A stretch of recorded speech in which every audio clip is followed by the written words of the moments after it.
بسم اللہ الرحمن الرحیم۔ السلام علیکم۔ آج ہم فیڈرل بورڈ اردو کی جو نیو بک ہے گریڈ 12 کے لیے 12ویں کلاس کے لیے، آج ہم غزل نمبر 4 کی مکمل مشق حل کریں گے اور اس کی سرگرمی کو بھی سولو کریں گے انشاءاللہ۔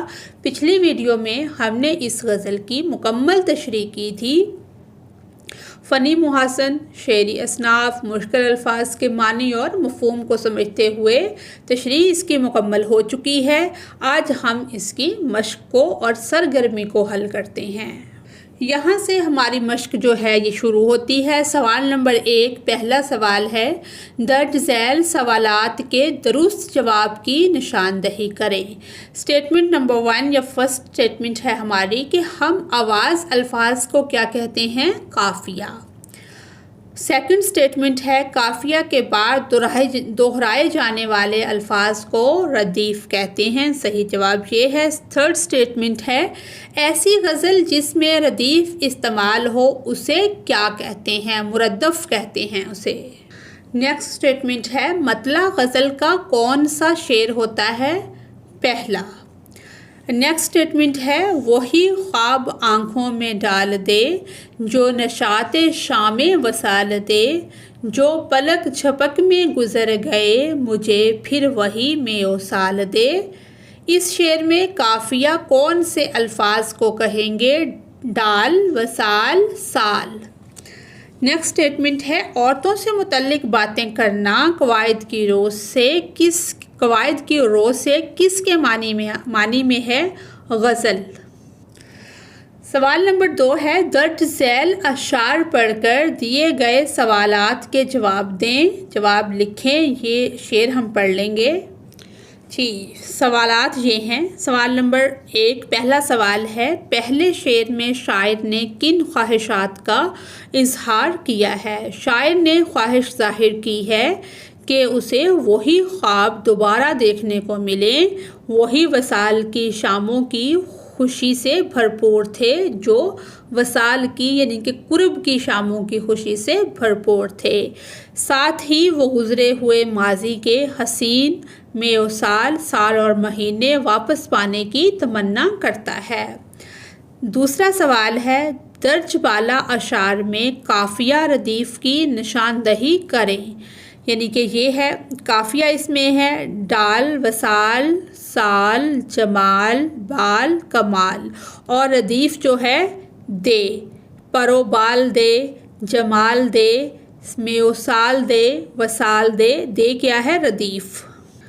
دوسرے شعر کا مرکزی خیال لکھیں۔ تو اس کا جواب ہے شاعر کا کہنا ہے کہ اگر کوئی شخص حسن و جمال یا اختیار و حیثیت میں بلند مقام رکھتا ہے تو اسے چاہیے کہ وہ اپنی خوبیوں کا صدقہ دے، یعنی دوسروں کی مدد کرے، محروم طبقے پر کرم کرے اور سماجی انصاف قائم کرے، بے صورت دیگر ان بے سہارا انسانوں سے چشم پوشی کرنا، آنکھیں بند کرنا سنگین گناہ ہے۔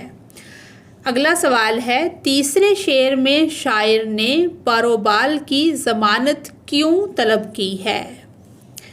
جواب ہے تیسرے شعر میں شاعر کہتا ہے کہ اسے دنیا کی سیر و تفریح یا مال و دولت کی خواہش نہیں اور نہ ہی وہ حرص و ہوس کا اسیر ہے۔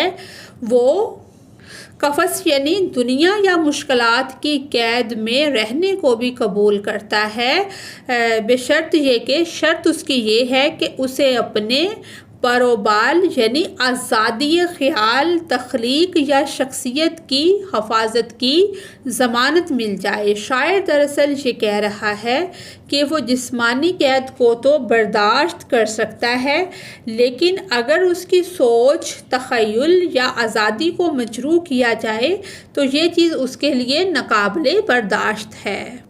اگلا سوال ہے